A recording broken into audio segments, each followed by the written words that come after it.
Da meia-noite, Faranaz Keshav, é antropóloga e especialista em assuntos islâmicos. Boa noite, bem-vinda.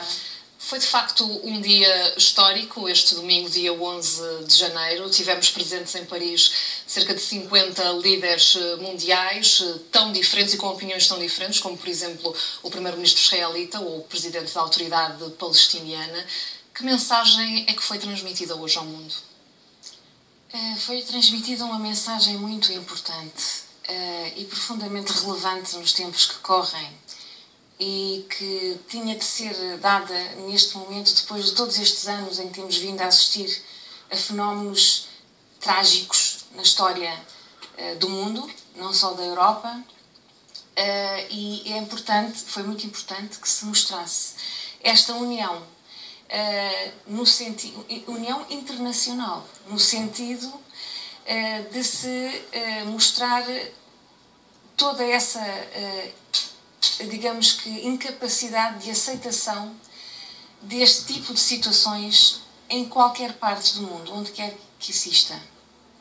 Ou seja, de certa forma, transmitir de que este fanatismo, que de certa forma os autores destes ataques defendem, não faz nada, por exemplo, pela religião muçulmana. Isso foi, de resto, uma mensagem transmitida por Hollande ao longo da semana e que estes líderes, de certa forma, vieram reafirmar hoje. De todo, quer dizer, há aqui duas questões que são muito importantes considerar. Dizer-se só que isto não faz parte do Islão não chega. Dizer-se que nós não somos, ou que os muçulmanos não são assim também, só não chega. Dizer-se que isto também, por outro lado, que é um assunto que tem que ver com o Islão e que são os muçulmanos que têm que resolver estas questões, também não chega. Eu acho que isto passa principalmente por ponderarmos muitas vezes sobre o que é que está a influenciar efetivamente este tipo de atos de gente isolada, de grupos pequenos, minoritários, mas que têm tido esta força dramática, não é, na nossa história, e pensar o que é que faz com que eles se sintam influenciados por determinados tipos de ideologia e de discurso.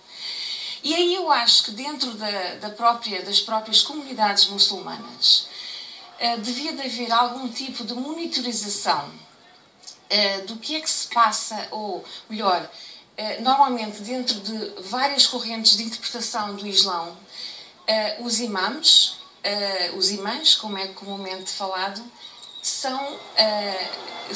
aparecem dentro das mesquitas e junto das comunidades porque lhes é reconhecida a autoridade para tal.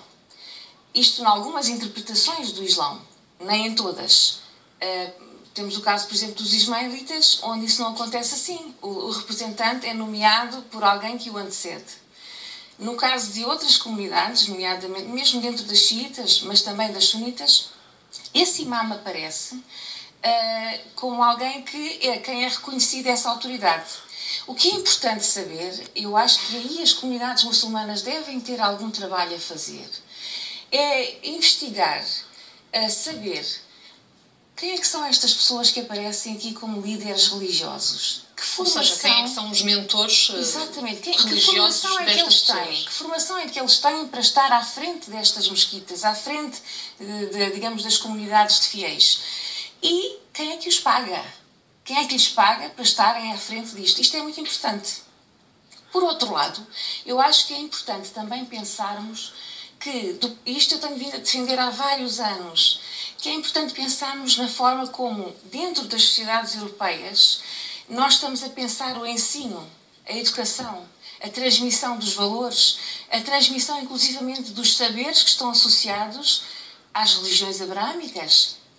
Não no sentido da evangelização, mas nós não sabemos nada no ensino secular. E ele deve permanecer secular. Nós não sabemos nada sobre o que é isto do Islão, do que é que são estas comunidades ou melhor, de que forma é que as religiões abrâmicas contribuíram para o avanço civilizacional desta sociedade que é moderna, porque houve coisas boas que as religiões trouxeram, não foram só coisas más. Eu acho que isto é importante conciliar estes dois esforços, para além de outros que eu acho que sejam importantes. Ou seja, não estamos aqui a falar somente de uma má integração deste tipo de comunidades em países ocidentais. Falou-se muito sobre isso esta semana, de problemas de integração destes jovens na sociedade francesa, em particular neste caso, mas não é só isso. Ou seja, tem que ver também com a sua própria religião e a forma como ela está a ser professada, neste caso. Sim, quer dizer, o que eu percebo daquilo que analiso há uma permeabilidade grande para que estes jovens, porque são jovens, não é? Que aderem a estes movimentos. Muitas vezes, já ouvi hoje aqui e nestes dias tenho estado atenta àquilo que tem estado a ser discutido e todos os pontos são relevantes. São jovens que são efetivamente europeus, são jovens que residem... Que nasceram em Paris. Exatamente, mas há algo que lhes está a chamar e é preciso saber, porque inclusive nós temos casos de portugueses, alentejanos, de Coruche... Que estão nas fileiras do Estado Islâmico. Exatamente, que aparecem e se sentem motivados para aquele tipo de ideologia e de radicalismo. Digamos, concretização daquilo que são as ideologias que eles pregam, não é? Não tem a ver... É preciso perceber que há de facto uma propaganda dentro de alguns grupos religiosos dentro do Islão que vão no sentido, efetivamente, de criar este tipo de distúrbio. E se nós repararmos bem, este tipo de situação...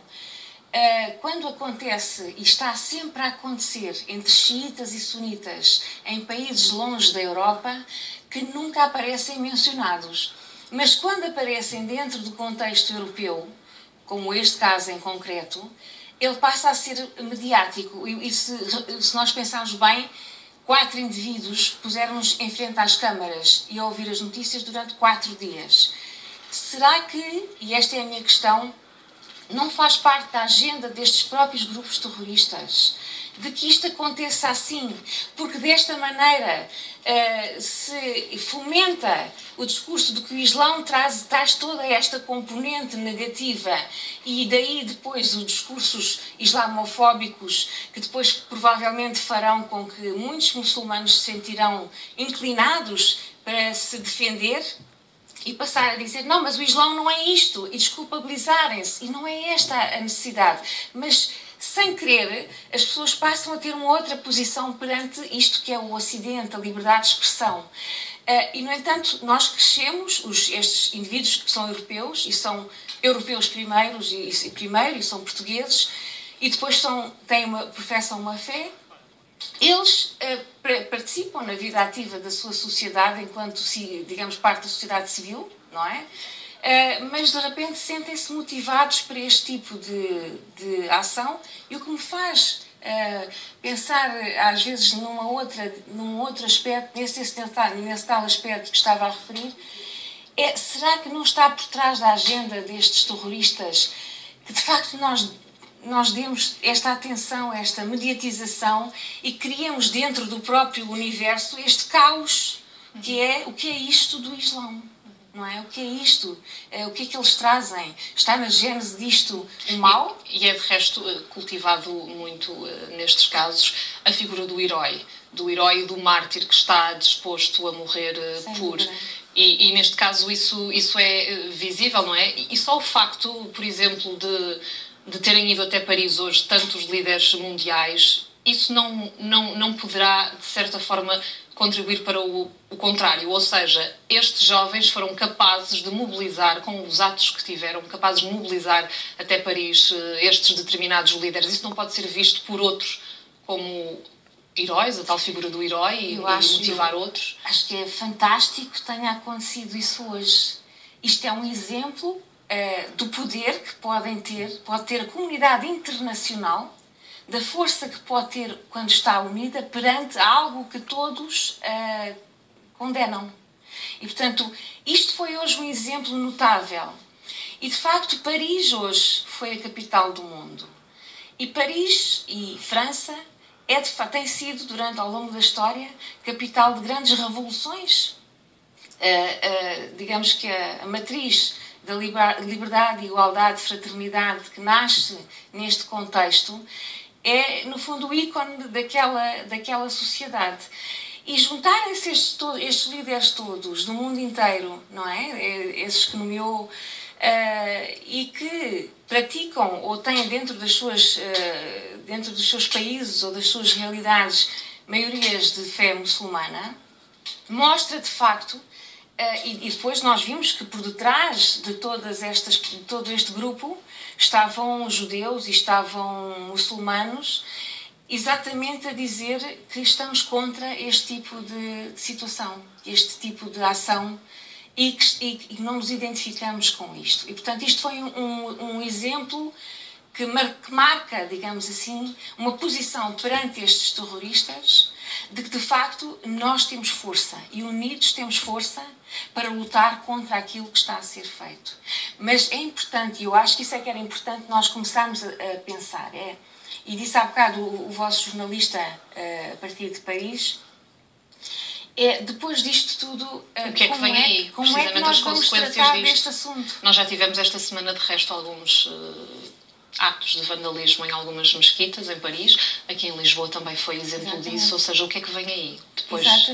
Eu acho que é muito importante que, a partir daqui, e depois deste movimento fantástico que existiu hoje, esta união de forças internacionais, pessoas de vários quadrantes, de várias confissões religiosas, das várias, digamos, mundividências e formas de estar na vida, juntarem-se para dizer: nós estamos contra este tipo de terrorismo, contra o ataque à liberdade de expressão. Agora, é preciso saber o que é que se vai fazer a seguir. Eu acho que aí é importante começar a trabalhar no sentido daquilo que eu dizia há bocado, nestas duas áreas que são principais. De um lado, monitorar quem é que está a fazer veicular este tipo de informação dentro das comunidades muçulmanas, e aí acho que os muçulmanos têm algo a fazer. E do outro lado, acho que, do ponto de vista do ensino, desde tenra idade, faria muito bem que a educação, o nosso sistema de ensino, o sistema de ensino europeu, permanecendo secular, pudesse trazer todo tipo de informação que preparasse os jovens com as ferramentas para que um dia, quando alguém aparecesse com discursos de tipo fatalista, digamos, de entrega à morte e de martírio e, enfim, de ideia de paraíso e todas estas coisas, que eles de facto duvidassem e fossem críticos. Acho que isso era importante fornecer essas ferramentas desde tenra idade, porque acho que isso providencia os indivíduos para questionar tudo o que aparece à frente. Obviamente não é só isto, mas principalmente estas duas áreas são as que eu encontrei como sendo as duas avenidas principais em que nós temos que começar a trabalhar. Isso, de facto, poderia fazer já alguma diferença. Faranaz Keshafche, muito obrigada pela presença neste Jornal da Meia-Noite.